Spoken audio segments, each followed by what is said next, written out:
Le nom du Seigneur soit glorifié. Kombo ya kolo ezwa nkembo. Saluez vos voisins. Pesa ndekwaza pene na ombote. Votre voisin de gauche, de devant, de derrière. Ndekwaza pene na ona loboka mobali ya mwasi liboso pe sima. Et prenez plaisir aussi à les saluer de ma part. Dites-lui le pasteur Eric les salue. Sepela kopesa mbote na kombo na nga yebise mobateli Eric Mavinga pesi mbote. Merci Seigneur pour la grâce. Tondi kolo pona ngolu. Je voudrais poursuivre notre enseignement sur les dangers de l'ingratitude. Nous avons comme texte qui nous aide celui de 2 Chroniques chapitre 32, 24 à 30.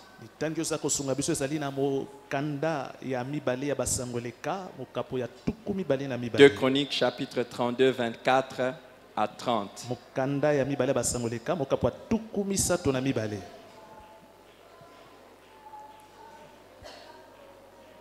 Et c'est l'histoire d'Ézéchias. Je voudrais qu'à côté de ça, nous puissions prendre note de Luc chapitre 17, l'histoire de la guérison des 10 lépreux dans Luc chapitre 17, 11 à 19.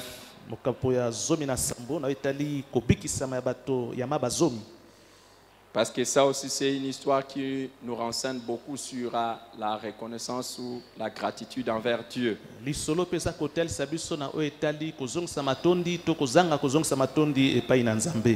Notez ces deux passages. 2 Chroniques chapitre 32, 24 à 30 et puis Luc chapitre 17, 11 à 19. Nous avons commencé à énumérer les dangers de l'ingratitude.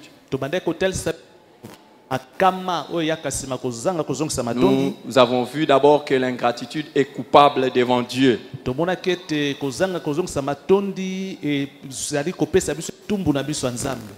Et nous avons vu en deuxième lieu que l'ingratitude afflige profondément le cœur de Dieu.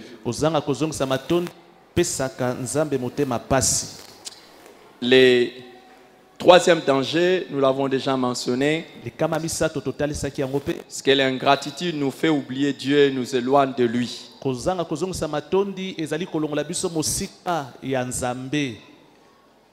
Et non seulement l'ingratitude nous fait oublier Dieu, mais ça nous éloigne de lui.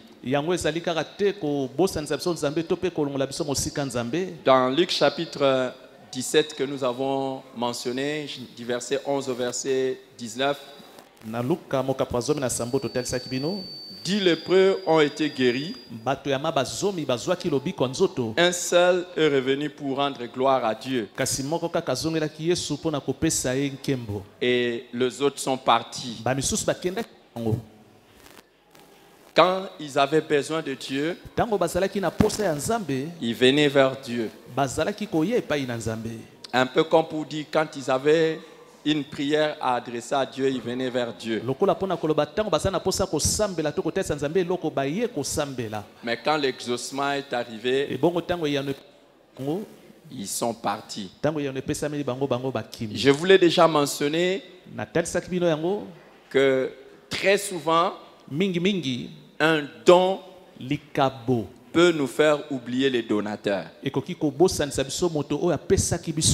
Un don peut nous faire oublier les donateurs. Et c'est un grand danger.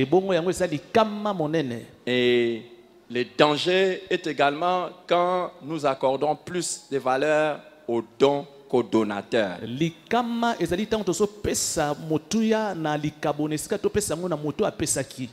Vous savez, lorsque vous mettez vos yeux sur le don, vous pouvez oublier les donateurs. Mais quand vous avez vos yeux sur le donateur, vous n'oublierez pas les dons. Et chaque fois que votre cœur s'attache plutôt aux dons, vous pouvez mépriser et vous éloigner du donateur. Mais quand votre cœur est attaché au donateur, vous apprécierez encore mieux les dons. Ce qui s'est passé, nous ne savons pas. Peut-être que parce qu'en étant lépreux, ils étaient mis de côté. Après la guérison, un autre est allé vite retrouver sa femme. Parce que quand tu avais la lèpre, tu n'avais plus la possibilité de retrouver, d'être avec ta femme. Même ta propre femme, tu ne peux plus être avec. Et il est allé retrouver sa femme. Peut-être un autre est allé retrouver sa famille. Un autre est allé revenir ou il est rentré dans son business, le travail qu'il faisait avant. C'est triste aujourd'hui de voir les gens s'attacher à ce que Dieu nous donne plus que Dieu lui-même. Il y a des gens qui s'attachent à leur mari, à leur femme, à leurs enfants, plus qu'à Dieu lui-même. Oubliant que c'est Dieu qui lui a donné cet homme, cette femme ou ses enfants ou ses parents. Il y en a qui s'attachent à leur travail plus qu'à Dieu, oubliant que c'est Dieu qui leur a donné ce travail. Quand on est reconnaissant, on revient vers la personne qui nous donne ou qui nous a donné la chose. Le fait que nous puissions être debout ce matin, le fait que nous soyons en bonne santé, si tu es une personne reconnaissante, tu vas rentrer à Dieu pour lui dire merci. Mais l'ingratitude va t'éloigner de lui. Il y a des fois, en tant que pasteur, j'entends des histoires bizarres. Dis à ton voisin bizarre. Dis à ton voisin bizarre. Dis-lui vraiment bizarre. Dis à ton voisin bizarre. Non, dis à ton voisin vraiment bizarre. Bizarre. Hey! Dis-lui bizarre des bizarres, des bizarres. Seulement, je pense cette semaine ou la semaine passée, j'ai appris qu'il y a un des membres de l'église. Il vient à l'église ici. Régulièrement, on le voit dans des bars. En train de boire. Est-ce que ça, c'est pas bizarre, ça? Oui, c'est bizarre. Dis à ton voisin, si c'est toi, c'est vraiment bizarre. Tu viens à l'église. Je n'imagine pas une personne qui se dit chrétien, qui va dans des bars pour boire, que ce soit une personne qui paye sa dîme. Non, je ne pense pas. Mais je suis sûr que cette personne oublie même que l'argent qu'il a là, ça vient de Dieu. Parce que si tu avais la conscience que l'argent que tu as, c'est Dieu qui te l'a donné, tu ne peux pas aller dans un bar.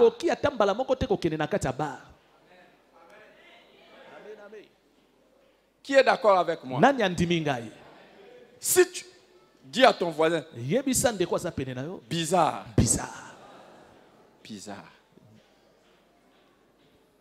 Et même si tu savais que tout ce que tu gagnes, ça venait de Dieu, tu allais donner ta dîme. Tu ne donnes pas la dîme, pourquoi? Parce que tu crois que ça vient de toi-même.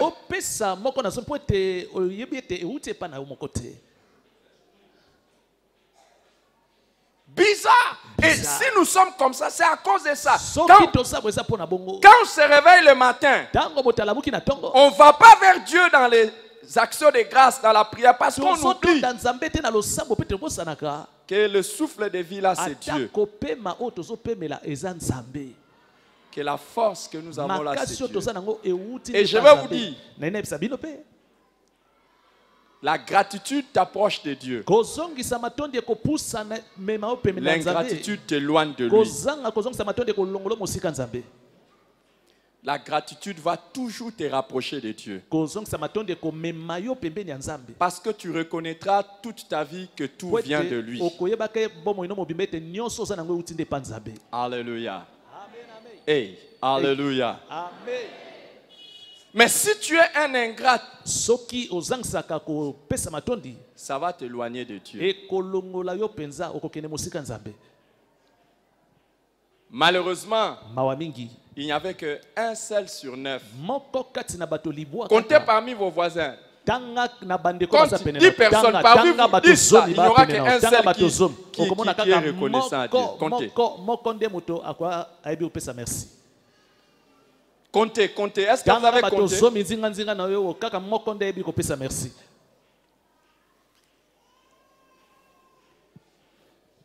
Le quatrième danger, c'est que l'ingratitude est un signe de la perdition et du temps de la fin.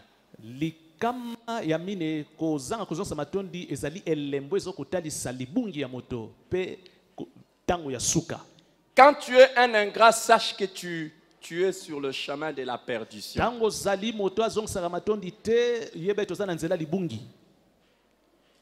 Tu es sur le chemin de la perdition. Et c'est l'un des signes de ce temps de la fin. Pour que nous sachions que Jésus est sur le point de venir. Parmi les choses qui nous l'attestent, c'est qu'il y a de plus en plus de ingrats. Plus nous serons en train de nous approcher de la fin du monde, attendez de moins en moins que les gens soient reconnaissants. Plus les gens seront ingrats. Dans 2 Timothée chapitre 3, à partir du verset 1, Paul écrit et dit, à partir du verset 1, nous irons jusqu'au verset 3, mais ce qui nous concernera, c'est le verset 2. Il dit, sache que dans les derniers jours, il y aura des temps difficiles, car les hommes seront égoïstes, amis de l'argent, fanfarons, hautains, blasphémateurs, rebelles à leurs parents, ingrats, irréligieux, insensibles, déloyaux, calomniateurs, intempérants, cruels, ennemis des gens des biens. Mais vous voyez, dans les deuxième verset, on dit, dans les derniers temps, les gens seront ingrats. Qui croit que nous sommes en train de tendre vers les derniers temps? Que Jésus va revenir bientôt. Wow. Alors, est-ce que tu sais que dans les derniers jours, les gens seront ingrats? Demande à ton voisin, ce n'est pas toi ou bien? Dis-lui, je vais te mentir, ce n'est pas moi.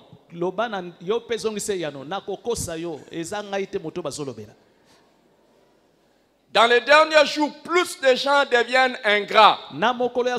Et on dit que les temps deviennent difficiles. D'autres versions disent les temps deviennent périlleux.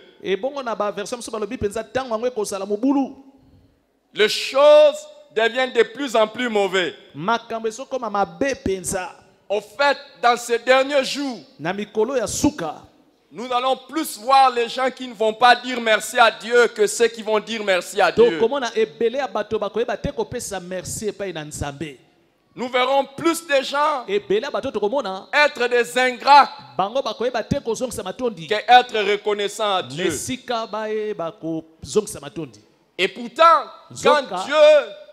Quand Jésus parle du temps de la fin, il dit, quand le Fils de l'homme viendra, trouvera-t-il de la foi sur la terre? Je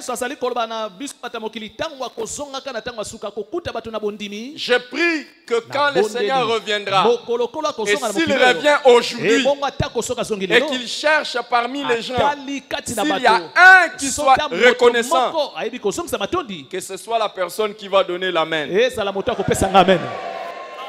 Si ça peut être seulement toi, Dieu sera glorifié. Et Dieu attend que nous, ses enfants, nous puissions faire la différence dans ces derniers temps. Là où tout le monde est ingrat, Dieu veut que nous puissions exceller dans la gratitude envers lui. Du lever du soleil jusqu'à son couchant, que les actions de grâce sortent de nos bouches, que des actes de reconnaissance soient posés envers notre Dieu. Comme le dit l'apôtre Paul, abonder en action de grâce. Abonder en action de grâce. Que Dieu garde une personne avec moi. Que nous ne soyons pas comme les gens de ces derniers temps, mais que nous soyons de ceux qui sont reconnaissants en lui. Alléluia. Alléluia. Hier, j'étais en train de regarder les infos. Je dis que l'homme restera seulement l'homme. Nous étions en train de prier pour l'Australie. Moi, personnellement, j'étais en train de prier pour ce pays. Parce qu'apparemment, c'était vraiment un enjeu spirituel. C'est vrai que les gens parlent seulement du désordre, de changement climatique. Il y avait tellement de chaleur, tellement de chaleur, qu'il y a eu des incendies dans des forêts. Plus de 20 personnes ont péri. Je bénissais quand même Dieu parce que on faisait la différence entre les hommes et les animaux. Parce que des fois, les blancs, la manière dont ils parlent, c'est vraiment bizarre. C'est comme s'ils sont devenus eux-mêmes des animaux. Dans certains pays, on protège plus les animaux que les hommes. Alors, il y a eu beaucoup d'animaux qui sont morts aussi à cause de ces incendies. On parle de millions. Mais au même moment, hier, à partir d'hier, il y a eu des orages. Et des fortes averses sont tombées. On est passé des incendies aux inondations. Alors j'étais là, je regardais les gens qui étaient en train de célébrer et d'être contents parce que la pluie était là. Mais il y en a même qui disaient qu'ils avaient même besoin que cette pluie puisse faire une semaine. Mais vous savez, l'homme, si vous lui donnez une semaine de pluie, la deuxième semaine, il commence à se plaindre de ça. Alors qu'on a même prié pour la pluie. Dans ces derniers temps, vous verrez plus des ingrats que des gens reconnaissants. Ma prière pour ton voisin. Regarde ton voisin, dis le pasteur prie pour toi. Que toi tu ne sois pas ingrat. Le cinquième danger, c'est que l'ingratitude est un signe d'orgueil.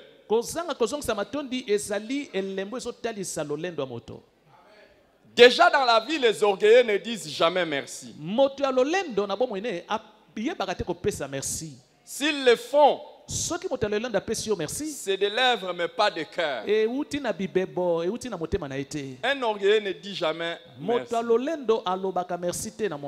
Pourquoi? Parce qu'ils pensent toujours avoir une raison pour laquelle ils ont obtenu ce qu'ils ont. Il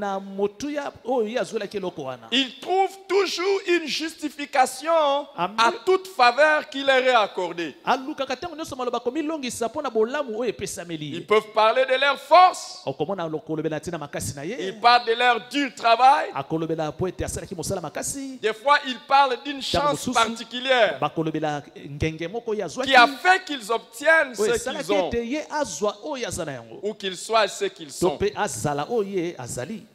Et pourtant, la Bible dit tout don parfait, toute grâce excellente nous vient de Père de lumière, chez qui il n'y a pas de changement ni ombre de variation.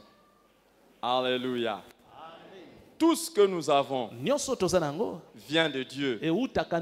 Jacques chapitre 1 verset 17. Et l'apôtre Paul posait la question aux Corinthiens et leur disait, car qu'est-ce qui te distingue? 1 Corinthiens chapitre 4 verset 7. Qu'est-ce qui te distingue? Qu'as-tu que tu n'aies reçu? Et si tu l'as reçu, pourquoi te glorifies-tu comme si tu ne l'avais pas reçu? Les orgueilleux sont souvent comme ça. Ils disent pas beaucoup merci. Et c'est dans les petites choses. Hein. Vous allez voir un mari orgueilleux ne dit jamais merci à sa femme parce que sa femme a préparé. Est-ce que maman on dit merci après avoir mangé? Oh les mamans non, j'ai demandé. Est-ce qu'on vous dit merci? Vous allez voir beaucoup. Et vous allez voir aussi beaucoup d'enfants ne diront jamais merci à leur maman après avoir mangé. Et d'ailleurs, s'ils disent merci à maman, ils oublient papa.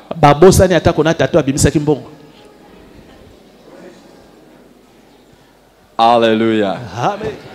Une femme orgueilleuse, quand tu lui donnes seulement 5 000 francs, 5 000 seulement. Est-ce qu'il faut dire merci pour 5 000 seulement? Ah, femme. Il y a des gens dans ce monde ici.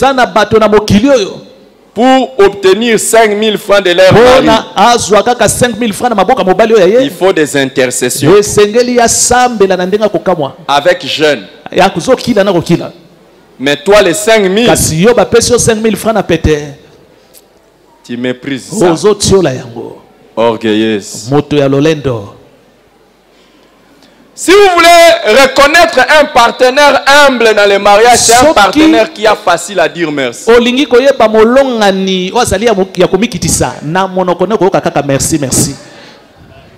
même dans le travail, hein, si vous voulez connaître un travailleur, un collaborateur, regardez-les dans la manière de dire merci. Les orgueilleux ne disent pas merci. Et comme je l'ai dit, s'il dit merci, c'est vraiment hypocrite. C'est hypocrite. Ou bien il dit seulement merci. Mais une personne humble, quand tu lui donnes même un stylo, merci. Dans 2 chroniques que nous avons lues, dans les 2 chroniques que nous avons lues, on nous dit que Ézéchias n'a pas répondu au bienfait de Dieu. Son cœur est devenu orgueilleux. En fait, quand Dieu avait guéri Ézéchias, Ézéchias avait cru que c'est à cause de sa piété, de sa justice que Dieu l'avait guéri. Et il est devenu orgueilleux. Il a commencé à montrer même le bien à tous les gens. Un orgueilleux ne dit pas merci.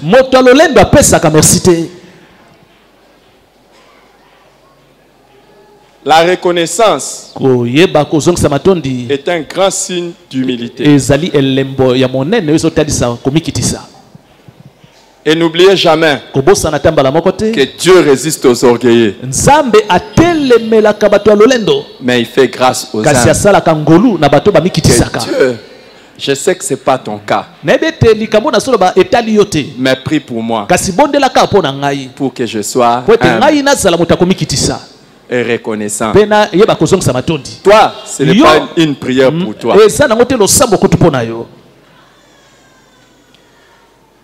Un homme, une femme humble, même pour un petit service, il dit merci. Mais l'orgueilleux, il évalue. Il évalue. Quand même, à mon niveau, normalement je mérite. Je mérite quand même.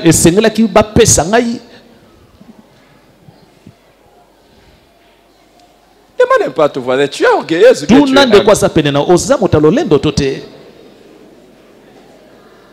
Et d'ailleurs, tu es tellement orgueilleux que tu ne sais pas dire merci à Dieu pour ce message. Même pour ces messages, tu dis même pas merci. Pour toi, tu juges toujours. Tu connais tellement. Tu connais tellement. Toi, tu connais tellement. D'ailleurs, quand les pasteurs commencent, tu connais même là où il va partir. Seigneur, merci pour le message que tu m'as donné. Même s'il n'y a personne qui apprécie, moi j'apprécie. Et Dieu résiste aux orgueilleux. Et il fait grâce aux hommes. Sixième danger, c'est que l'ingratitude provoque la colère et le jugement de Dieu.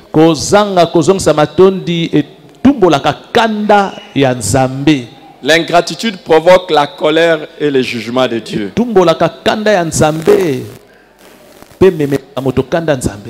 Nous avons vu dans les textes que nous avons lus de 2 Chroniques chapitre 32, quand on nous a dit que Ézéchias ne répondit pas au bienfait de Dieu, car son cœur était devenu orgueilleux, on nous dit si bien que la colère de l'Éternel reposa sur lui, sur Juda et sur Jérusalem. La colère de Dieu reposa sur lui.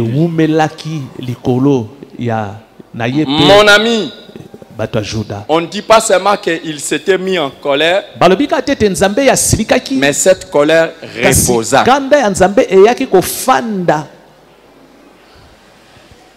Aide-moi à dire à ton voisin la chose pour laquelle tu n'as pas dit merci à Dieu. Fait que la colère de Dieu est sur toi. Aide-moi à dire ça à ton voisin. Si tu n'avais jamais dit merci à Dieu, jusqu'aujourd'hui il est là en colère.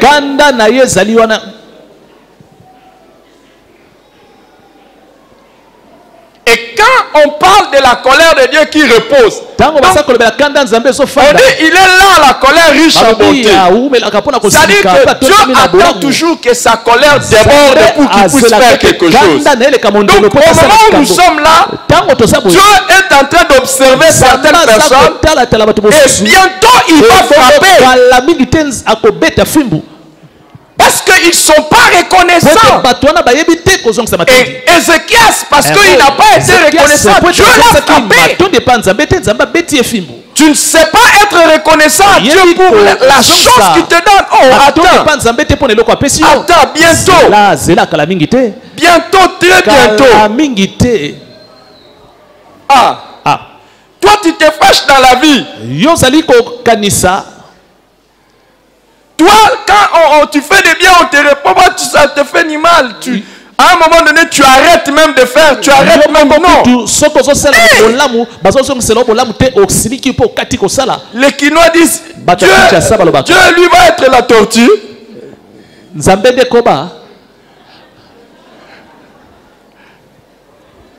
Que lui ne se fâche pas. Toi, quand tu fais du bien aux gens, ça, ils ne te répondent pas ça. Ça te touche. Et que lui ne se fâche pas. Je vais t'informer que si un jour dans la vie tu te mets en colère, c'est parce que tu as été créé à l'image et à la ressemblance de Dieu. La première personne à se mettre en colère, c'est Dieu. Et parmi les choses qui font que Dieu se mette en colère, c'est ton ingratitude. Et ça amène son jugement. Ça amène son châtiment. Pourquoi Dieu va te garder en bonne santé? Parce que toutes les fois que tu es en bonne santé, tu ne lui dis pas merci.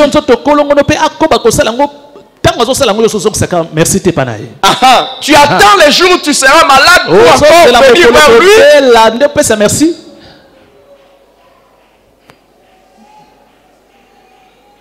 Ok. Dieu te donne. Tu estimes ça petit, tu dis pas merci. Tu attends que ça soit beaucoup pour dire merci. J'en doute. Et pourquoi te donneras-tu beaucoup? Les mystères. Les mystères de nos offrandes et même de nos dîmes. Quand chaque fois tu apportes ton offrande dans la maison de Dieu, chaque fois que tu apportes ta dîme, c'est pas seulement l'argent ou les biens que tu amènes à Dieu, mais tu es en train d'exprimer ta reconnaissance et tu es en train d'exprimer ton adoration vers Dieu. Chaque fois que tu amènes ton offrande, ça montre ta reconnaissance. Et Dieu va-t-il continuer à te faire du bien avec des offrandes chétives, des bêtes chétives?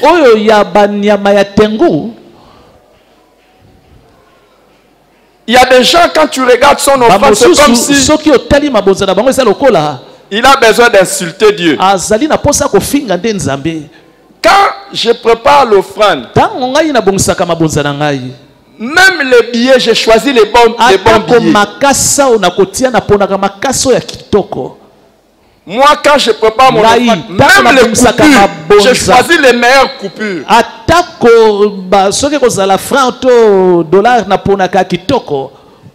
Si je dois donner par exemple une offrande de 10 000, que Dieu me garde, que Dieu me garde de ne pas donner ça, que Dieu me donne plus. Si j'ai des billets de 500, des billets de 1000 francs et des billets de 10 000 francs, moi dans ma foi, dans mon amour pour Dieu, je choisirai les meilleurs billets. Dieu regarde même la manière de donner. Et pourquoi continuera-t-il à te faire du bien alors que tu n'es pas reconnaissant? Ne t'en fais pas. Obtenir quelque chose de Dieu n'est pas la fin de l'histoire. Dieu peut te donner quelque chose, mais il a la possibilité de les récupérer. Dans Romains chapitre 1, le verset 18 et le verset 21, on nous dit: la colère de Dieu se révèle du ciel contre toute impiété et toute injustice des hommes qui retiennent injustement la vérité pour captive. Verset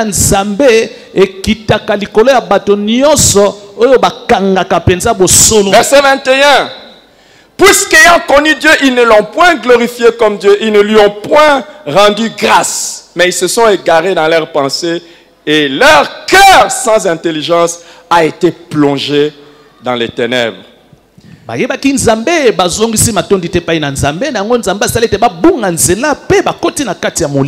L'ingratitude est un acte d'impiété. qui provoque la colère de Dieu.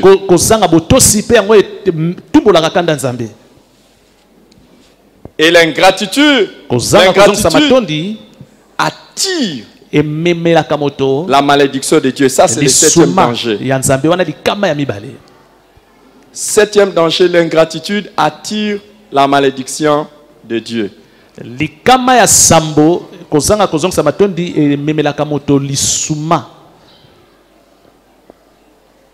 Dans Malachie chapitre 2,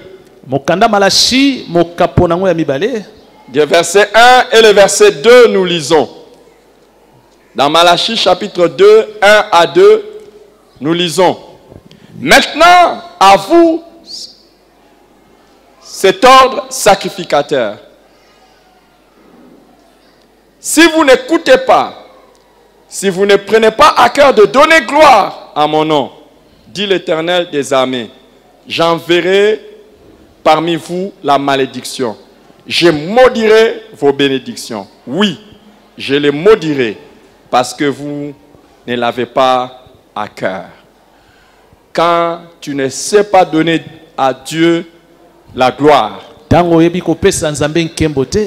par des actions de grâce, le Seigneur maudit tes bénédictions. Tes bénédictions seront donc des choses que Dieu t'a données pour ton bien. Il tourne ça pour ton mal. C'est pour ça qu'il y a certains, l'argent que Dieu lui a donné, c'est cet argent qui va le tuer. Ah, mais comment? C'est Dieu qui l'avait donné. Oui. Mais parce qu'il n'a pas donné gloire à Dieu, Dieu tourne ça. Certains ont fêté pour avoir eu des véhicules, mais c'était le véhicule qui était le terminus de leur vie. Ils sont morts dans le même véhicule pour lequel ils avaient célébré. J'ai pris que ça ne soit jamais ton cas. Au nom de Jésus-Christ. Dieu envoie la malédiction. Je tourne, dit l'Éternel, les bénédictions en malédiction. Et il dit, je maudirai vos bénédictions. Donc, ça dit des choses que moi-même je vous avais données. Je les maudis. C'est pour ça qu'il y a des gens qui ont eu des familles. À un moment donné, la famille est tournée mal. Les entreprises ont tourné mal. Et même des ministères, des gens qui servaient Dieu, mais qui n'ont pas rendu grâce à Dieu pour ça, ils n'ont pas glorifié Dieu. Le ministère les a même tués. Que Dieu nous garde. Surtout moi. Je refuse d'être un vie. Même pas un seul jour. Le 8e danger, c'est que l'ingratitude nous disqualifie dans le plan de Dieu. L'ingratitude nous disqualifie dans le plan de Dieu. Dieu peut avoir un bon projet pour nous, nous faire énormément de bien. Mais si nous ne sommes pas reconnaissants, il peut nous disqualifier.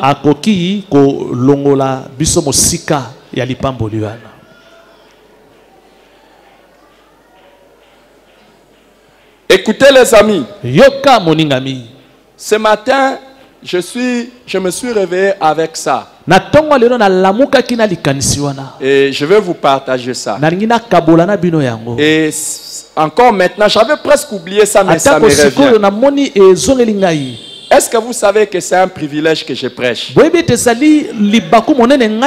que vous savez que c'est un privilège? Si je ne suis pas reconnaissant à Dieu, il m'écartera. Et il mettra d'autres personnes. Ma femme peut prêcher. Pasteur Oscar peut prêcher. Pasteur Ali peut prêcher. Le berger toi aussi peut prêcher. On a aussi beaucoup de gens ici. Sois reconnaissant à Dieu de ce que tu fais la sécurité dans l'église. Les privilèges que tu as. Sois reconnaissant. Si ce n'est pas toi, Dieu peut passer par quelqu'un d'autre. Dieu peut passer par quelqu'un d'autre. Chaque fois qu'on te donne l'occasion de chanter, ne le fais pas avec fierté. C'est un privilège. Et sinon Dieu va t'écarter. Et moi-même d'ailleurs en tant que serviteur de Dieu, je peux t'écarter. En tant que serviteur de Dieu, je peux t'écarter. Il y aura beaucoup de réformes dans l'église. Tout celui qui fait un peu de fierté seulement, il trouve que non, lui c'est lui. Si c'est pas lui, c'est pas lui. Pardon. On n'a pas besoin de toi. Mets-toi de côté. Alléluia. Est-ce que cette église n'était pas église sans sécurité?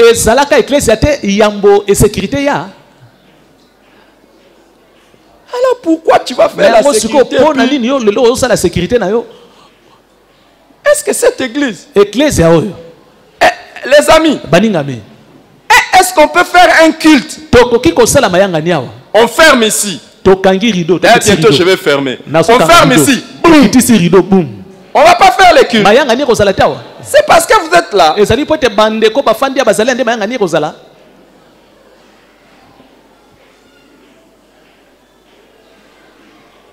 Que je sois là, que je ne sois pas là. Dieu peut faire ce qu'il a prévu de faire. Je suis reconnaissant à Dieu. Qu'est-ce qui se passe? Beaucoup de gens ne savent pas que quand Dieu fait quelque chose pour toi, sois reconnaissant. Parce que sinon, il peut se passer de toi. Il peut te disqualifier. Il peut t'enlever même. Qui es-tu pour que Dieu fasse seulement des choses pour toi et passe par toi? Qui es-tu? Et ce qui tue beaucoup de gens, c'est même ce qui est grave. Au lieu d'être reconnaissant à Dieu, il murmure. 1 Corinthiens chapitre 10.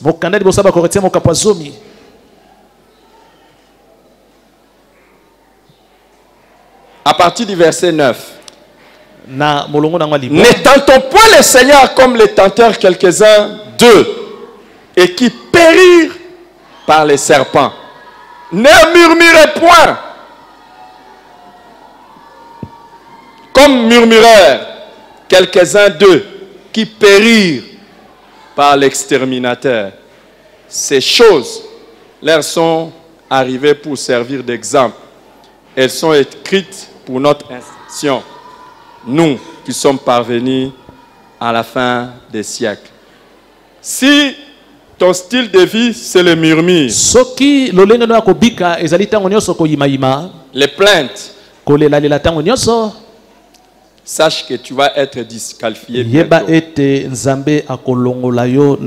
danger, l'ingratitude peut tuer notre destinée.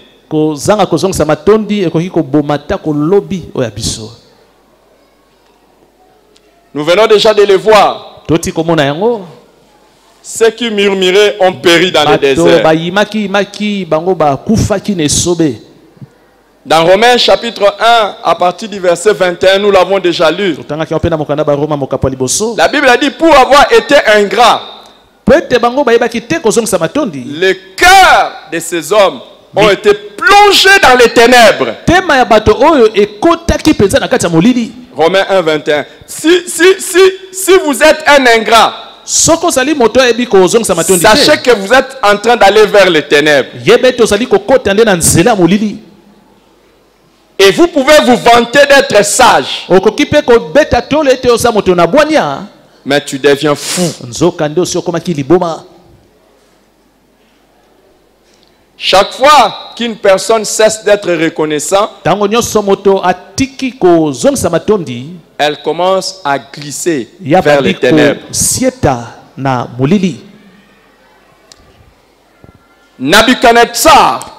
Nabuchodonosor, Dieu l'a élevé. Et Dieu lui a donné des rênes. Mais il a oublié que ça venait de Dieu. Par la bouche de Daniel,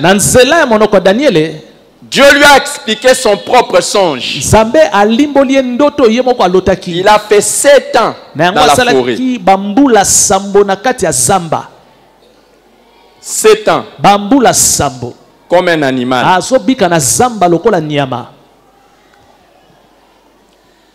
Le grand Nabuchodonosor, il est allé maintenant dans la forêt et il commençait à vivre comme un animal. Pendant 7 ans. Parce qu'il a été ingrat.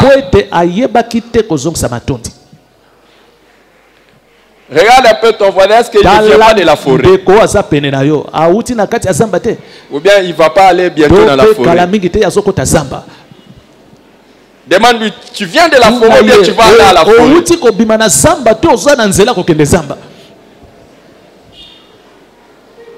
Dieu l'a envoyé pendant 7 ans dans la forêt.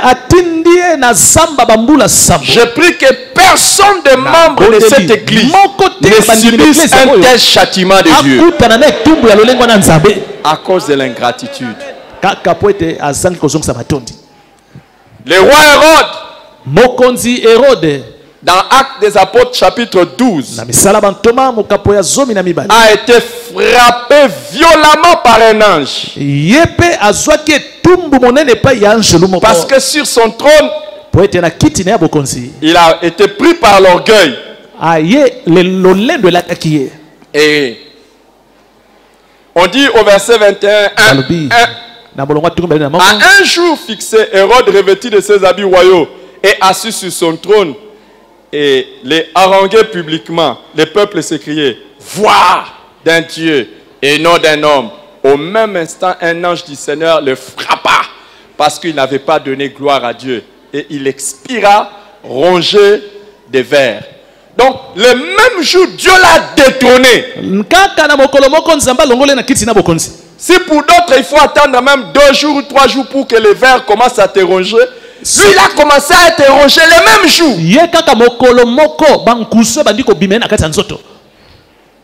À cause du fait qu'il n'a pas donné gloire à Dieu. Attention. Lisez avec moi ce texte. Ouvrez vos Bibles et lisons ensemble. Deutéronome chapitre 8, à partir du verset 11. Ouvrez vos Bibles et lisons ensemble. S'il vous plaît, c'est important. Vous êtes là? Que celui qui leur dise merci Seigneur parce que je sais lire la Bible et je suis arrivé.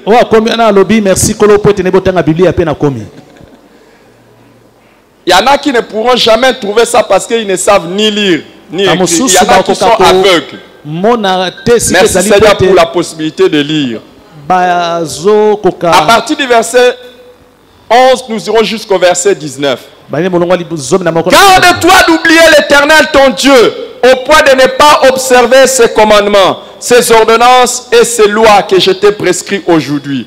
Lorsque tu mangeras et te rassasieras, lorsque tu bâtiras et tu habiteras des belles maisons, lorsque tu verras multiplier ton gros et ton menu bétail, s'augmenter ton argent et ton or, et s'accroître tout ce qui est à toi, prends garde que ton cœur ne s'enfle point, ne s'enfle, et que tu n'oublies l'Éternel ton Dieu, qui t'a fait sortir du pays d'Égypte, de la maison de servitude, qui t'a fait marcher dans ces grands et affreux déserts, où il y a des serpents brûlants et des scorpions, dans les lieux arides et sans eau, et qui a fait jaillir pour toi de l'eau du rocher le plus dur, qui t'a fait manger dans le désert la manne inconnue de tes pères, afin de t'humilier et de prouver pour te faire ensuite du bien.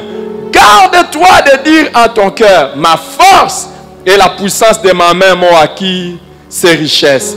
Souviens-toi de l'Éternel ton Dieu, car c'est lui qui te donnera la force pour les acquérir, afin de confirmer comme il l'a fait aujourd'hui son alliance qu'il a juré à tes pères. Si tu oublies l'Éternel ton Dieu et que tu ailles auprès d'autres dieux, si tu les sers et te prosternes devant eux, je vous déclare formellement aujourd'hui que vous périrez. Le fait d'oublier Dieu, de ne pas lui donner gloire, vous périrez. Le 10e et le dernier danger, c'est que l'ingratitude est l'un des grands pièges de Satan. Tout ce que Satan cherche pour nous éloigner de Dieu et de nous rendre ingrats. Quand il est allé se promener sur la terre,